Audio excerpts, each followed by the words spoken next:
আগের ভিডিওতে একটা রিলেশনের ডোমেন আর রেঞ্জের ব্যাপারে জানার পরে এই ভিডিওয়ে আমরা রিলেশনের ডোমেন আর রেঞ্জের উপরে একটা উদাহরণ দেখে নেব। তাহলে শুরু করা যাক। এখানে যে অঙ্কটা দেওয়া রয়েছে উদাহরণ হিসেবে, সেখানে বলা রয়েছে যে কার্টেসিয়ান প্রোডাক্টের যে অর্ডার পেয়ারগুলো আছে, মানে এই রিলেশনে যে একটা অর্ডার পেয়ার আছে, আমরা কি জানি? আমরা জানি হচ্ছে একটা দুটো সেটের মধ্যে কার্টেসিয়ান প্রোডাক্ট, সেই সেট দুটো কখনো সেম সেটও হতে পারে, মানে আমি এ আর বি এর মতো কার্টেসিয়ান প্রোডাক্ট করতে পারি, বা আমি এর সঙ্গে এ সেটেরও কার্টেসিয়ান প্রোডাক্ট করতে পারি। তো এই কার্টেসিয়ান প্রোডাক্ট হবে কতগুলো অর্ডার পেয়ার নিয়ে। তো অনেক সময় কার্টেসিয়ান প্রোডাক্টের মধ্যে কোনো অর্ডার পেয়ার থাকবে না, অর্ডার পেয়ার গুলো নিয়ে যে সেটটা, তার যে কোনো সাবজেক্টকে আমরা বলবো রিলেশন। তো আজকের উদাহরণে বা এখনকার যে উদাহরণটা আমরা দেখতে পাচ্ছি, সেখানে বলা আছে যে কার্টেসিয়ান প্রোডাক্টের ফার্স্ট এলিমেন্টটা কার্টেসিয়ান প্রোডাক্টের সেকেন্ড এলিমেন্ট, কার্টেসিয়ান প্রোডাক্টের ফার্স্ট এলিমেন্ট এখানে স্মল এ দিয়ে ডিনোট করা হয়েছে, আর কার্টেসিয়ান প্রোডাক্টের সেকেন্ড এলিমেন্ট এখানে স্মল বি দিয়ে ডিনোট করা হয়েছে। তো স্মল এ বি এর সঙ্গে এমন ভাবে রিলেটেড, মানে বি এর ভ্যালুগুলো সেইগুলোই হবে যাতে করে কিনা আমি এ থেকে 1 বিয়োগ করি, মানে স্মল এ থেকে আমি যদি 1 সাবট্রাক্ট করি, তাহলে যে ভ্যালুটা পাবো তার মড ভ্যালুটা হবে স্মল বি এর ভ্যালু। অর্থাৎ সাপোজ যদি এ এর ভ্যালু হয় -5, তাহলে বি এর ভ্যালু হবে -5 -6 হোল মড, অর্থাৎ প্লাস -5 -1 অর্থাৎ তার হোল মড, অর্থাৎ +6। তো তার মানে এখানে এ আর বি রিলেটেড, কি ওয়েতে রিলেটেড? না, ওয়েটা হলো কার্টেসিয়ান প্রোডাক্টের যে অর্ডার পেয়ার আমরা পেয়েছি a, b, তার প্রথম এলিমেন্টের সঙ্গে আমরা 1 বিয়োগ করব, এবং সাবট্রাক্ট করার পরে বা বিয়োগ করার পরে আমরা যে আউটকামটা পাবো তার হোল মড নেব, সেইটা হবে বি এর ভ্যালু। এই ওয়েতে a রিলেটেড b এর সঙ্গে। তো এই ওয়েতে a is related to b। যদি a, b ওই রিলেশনের যে কোনো এলিমেন্ট হয়, তাহলে a ভ্যালু, a যে ভ্যালুগুলোকে ডিনোট করবে সেই ভ্যালুগুলো হবে রিলেশনটার ডোমেন, আর b যে যে ভ্যালুগুলোকে ডিনোট করবে সেই ভ্যালুগুলো হবে রিলেশনটার রেঞ্জ। প্রশ্ন দেখলে আমরা বুঝতে পারবো যে এর একটা লিমিট বলে দেওয়া হয়েছে, বা এর একটা হাইয়েস্ট ভ্যালু, একটা লোয়েস্ট ভ্যালু বলে দেওয়া হয়েছে। প্রশ্নে বলে দেওয়া হয়েছে যে mod of a is less than equal to 3, mod of a is less than equal to 3, অর্থাৎ a এর সবচেয়ে লোয়েস্ট ভ্যালু হতে পারে -3, আর a এর সবচেয়ে হাইয়েস্ট ভ্যালু হতে পারে +3। a এর সবচেয়ে লোয়েস্ট ভ্যালু -3, এর হাইয়েস্ট ভ্যালু +3, এর মধ্যে অসংখ্য রিয়েল নাম্বার রয়েছে, infinite number of real numbers রয়েছে। কিন্তু এটা বলা রয়েছে a belongs to z, অর্থাৎ a হবে যে কোনো ইন্টিজার।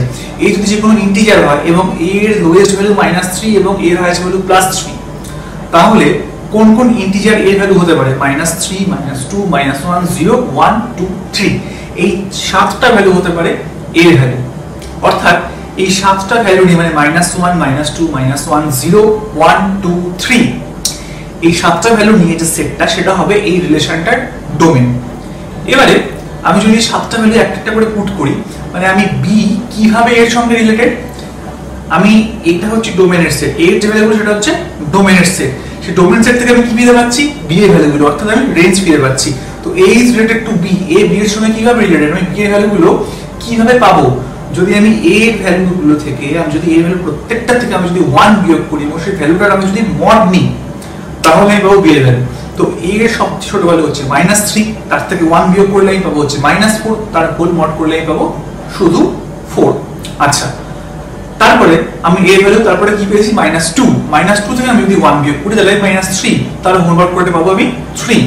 একই রকম ভাবে a এর ভ্যালু যদি -1 হয় তাহলে b এর ভ্যালু হবে 2, a এর ভ্যালু যদি 0 হয় তাহলে b এর ভ্যালু হবে 1, a এর ভ্যালু +1 এর ক্ষেত্রে b এর ভ্যালু হবে 0, a এর ভ্যালু যদি 2 হয় তখন b এর ভ্যালু হবে 2 - 1 হোল মড, অর্থাৎ 1, a এর ভ্যালু যদি 3 হয় b এর ভ্যালু হবে 2।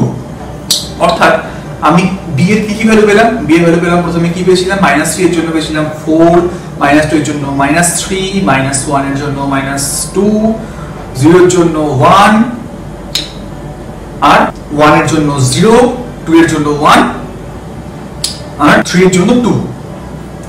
এবারে একটু লক্ষ্য করে দেখা যাবে যে এর দুখানা ভ্যালুর জন্য আমি b এর ভ্যালু 2 পেয়েছি। যদি a এর ভ্যালু -1 হয় তখন আমি b এর ভ্যালু পেয়েছি mod of -1, অর্থাৎ 2, আর যদি হয় a এর ভ্যালু 3 তখন আমি b এর ভ্যালু 2 পেয়েছি। তাহলে b এর ভ্যালুগুলো নিয়ে যে সেটটা, সেখানে b এর ভ্যালু 2 টাইমস আসলেও, b এর ভ্যালু 2 বার আসলেও আমি কিন্তু b এর ভ্যালুগুলো নিয়ে যে সেটটা, সেখানে আমি 2 একবারই লিখব।